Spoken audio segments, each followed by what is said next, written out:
Around 2000 or 2001, Knott's Berry Farm was looking for something to replace their horrible Windjammer surf racers. This was a very small plot, but Knott's wanted a thrill coaster. They turned to Intamin and asked for something fast, but also something that wasn't so loud as to wake up their neighbors. What Intamin came up with was the Accelerator Coaster, using hydraulic launch technology. The prototype was aptly named Accelerator, and the whole coaster world took notice. Over the next 8 years, Intamin would be smashing records all over the world using this technology. Some of these are great, others are good, others, well, if you don't have anything nice to say, etc, etc. But today, let's put all bias aside and find out which one of these is the tallest, fastest, longest, best paced, and which one has the most prime ride time. These are the world's Intamin Accelerator Coasters, by the numbers.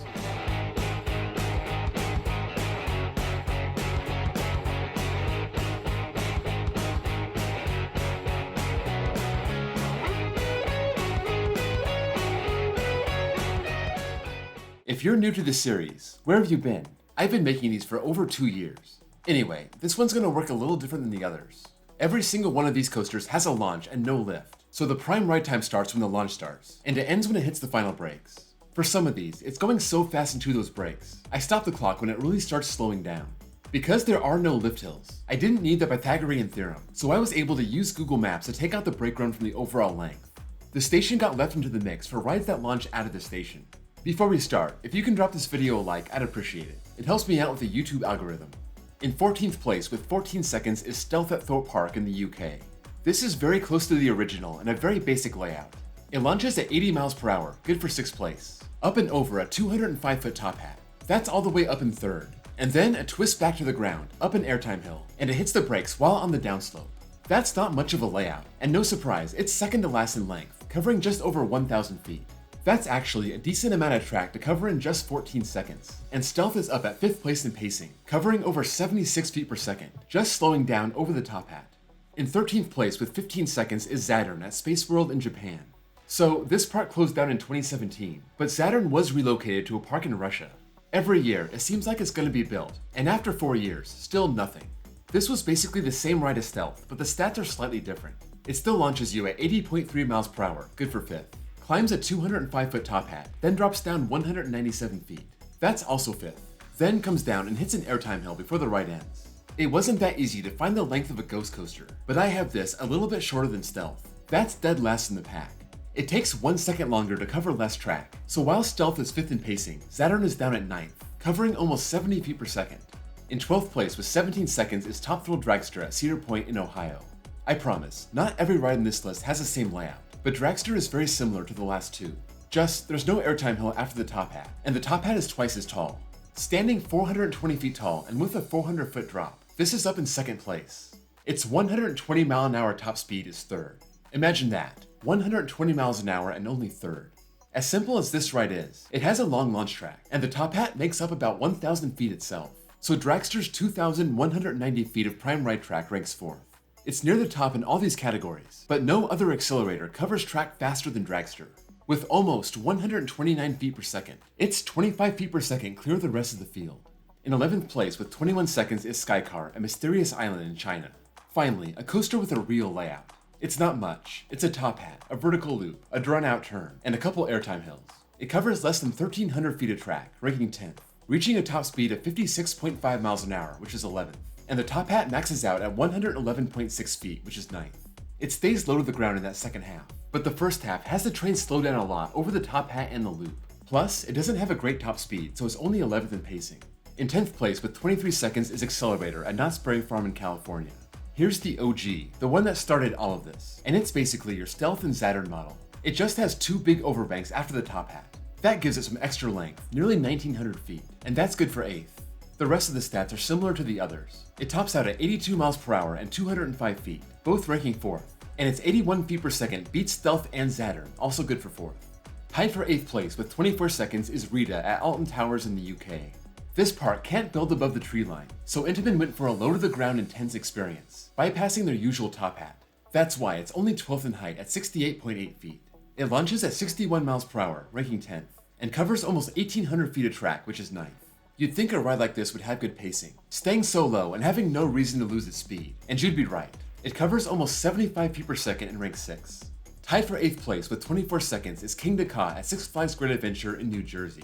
This is the final basic accelerator layout on this list, and it's by far the most massive. This has almost 300 more feet of prime ride track than Dragster, ranking 2nd. King Deca was once the world's fastest coaster at 128 miles per hour, but is down at 2nd place now. It retains its 17-year title as the world's tallest coaster at 456 feet, and that 418-foot drop is 18 feet better than Dragster. Finally, it's 2nd in pacing, surprisingly 25 feet per second behind Dragster, but it does have 7 more seconds of ride time, so it makes sense. In 7th place with 25 seconds is Senza Fiato at Marachica in Italy. This is the only coaster on this list that's truly gone. The park shut down in 2018 and I don't see this having been relocated. This was very small and compact, but it runs a lot like a blitz coaster. Low to the ground turns, quick switchback hills, and it ends with one pure airtime hill. It launches at 50 miles per hour, second to last, and it climbs a very small top hat that's even smaller than Rita, and that doesn't even have a top hat. It's only 59.1 feet tall, which ranks last. It covers a little over 1,200 feet of track, which is 3rd to last, and just under 49 feet per second, which is 2nd to last. There is a pre-brake run and then a bank turn before the final brakes, but I didn't count that because it's going too slow to be considered prime ride time. I'm not sure why this was not relocated. Maybe there wasn't much of a market for it. In 6th place with 29 seconds is Superman Escape at Warner Brothers Movie World in Australia. This has a really cool theme, and it's the only coaster on the list with a dark ride pre-show. You're going through a subway station, the train's moving along slowly, and then it launches you out of the building and into a top hat. Even though that dark ride section is part of the ride experience, I left it out of the prime ride time.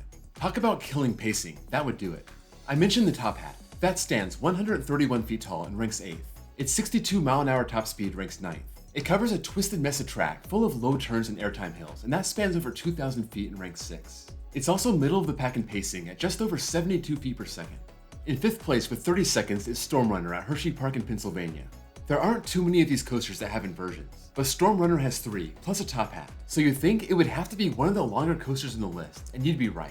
With over 2,200 feet, it's 3rd. That top hat also stands 150 feet, but it drops down 180 feet. That's good for 6th. The launch gets the train up to 75 miles per hour, which is 7th. But with those high inversions, you may think the pacing would suffer, and it kinda does. It's in 7th place, just behind Rita, with 74.6 feet per second. In 4th place with 31 seconds is Matugani at Lost Island in Iowa. This is not open yet, but we used to know this coaster at Liseberg in Sweden. It used to be known as Kanonen, but they got another awesome launch looping coaster in Helix, and they ended up using this plot of land for their new B&M dive coaster at Valkyria. This is definitely a small-scale ride that packs in 2 inversions, sharp airtime hills, snappy turns, and it does this in just over 1,245 feet of track, ranking 11th.